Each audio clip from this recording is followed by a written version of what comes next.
தமிழக வெற்றி கழகத்துல இன்னைக்கு நிறைய மாவட்டங்களுக்கு மாவட்ட தலைவர்கள் நியமனம் பண்ணியிருக்காங்க. அந்த வரிசையில புதுக்கோட்டை மாவட்டத்திற்கு பர்வேஸ் அப்படின்றவர தலைவரா நியமனம் பண்ணியிருக்காங்க. அவருடைய கட்சி பணிகள் எப்படி இருக்கு அப்படின்னு பார்த்தீங்கன்னா, இந்த தமிழக வெற்றி கழகம் வருவதற்கு முன்னாடியே விஜய் மக்கள் இயக்கமாக இருக்கும் பொழுதே அவர் பல பணிகள்ல ஈடுபட்டிருக்காரு. மக்களுக்கான நிறைய திட்டங்கள், நிறைய பணிகளை செய்திருக்கிறாரு. குறிப்பா மக்கள் இயக்கமாக விஜய் மக்கள் இயக்கமாக இருக்கும் பொழுதே நகராட்சி தேர்தல்ல 4வது வார்டுல கவுன்சிலரா நின்னு வெற்றி பெற்றிருக்காரு.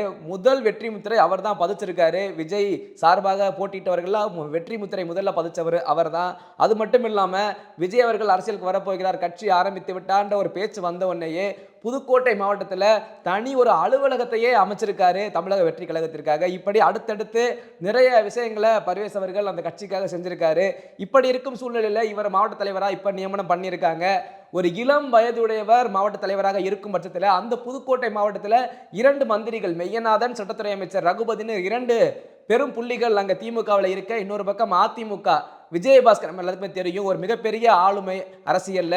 இப்படி திமுக அதிமுக ஒரு பக்கம் இருக்க, இப்படிப்பட்ட அரசியல் ஆளுமைகளுக்கு மத்தியில் ஒரு இளம் வயதில் ஒரு நபர் பர்வேஸ்ன்றவர் தமிழக வெற்றி கழகத்தின் புதுக்கோட்டை மாவட்ட தலைவராக நியமனம் பண்ணியிருக்காரு.